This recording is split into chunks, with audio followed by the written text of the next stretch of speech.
Қайырлы күн достар, сіздермен Аяржан, менің каналыма қош келдіңіздер. Бүгін сіздермен балықты қызартып, жұмсақ қуырудың құпиясымен бөлісетін боламын. Алдымен тазаланған балығымызды кесіп алатын боламыз. Өзімізге қорғанға ыңғайлы етіп кесіп аламыз.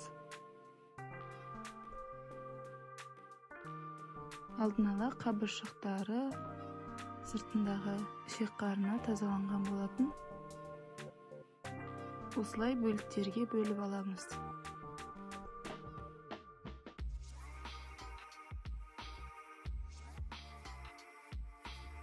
Рецепт ұнаған жағдайда каналға тіркеліп, лайк басуды ұмытпаңыздар. Алдағы уақытта жеңіл, оңай рецепттермен бөлісіп отыратын боламын.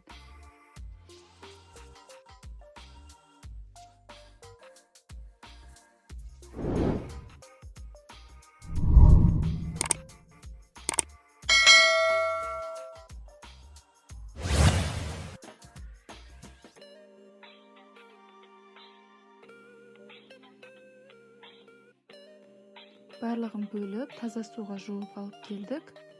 Енді тұз салып, азғана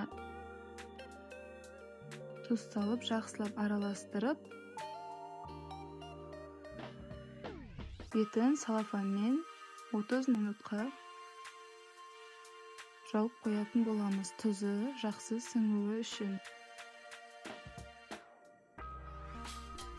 Енді балығымызды қуыратын клярын дайындаймыз. Бұламық десек те болады. Суға жұмыртқаны салып, ұн салып, жақсылап араластырамыз.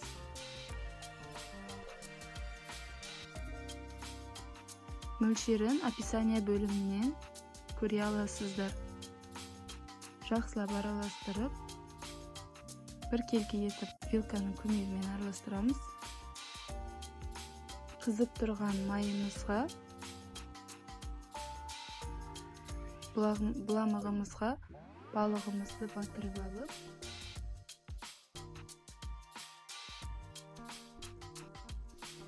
қуырып алатын боламыз.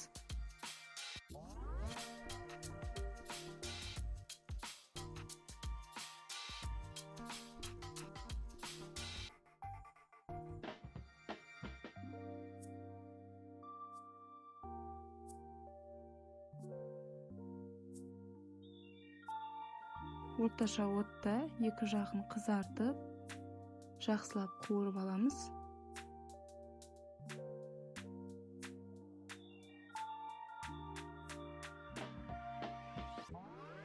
Осылайша барлығын қуырып аламыз. Мінекей қып-қызыл, жұмсақ, дәмді балығымыз дайын болды. Баршаңызға ас болсын.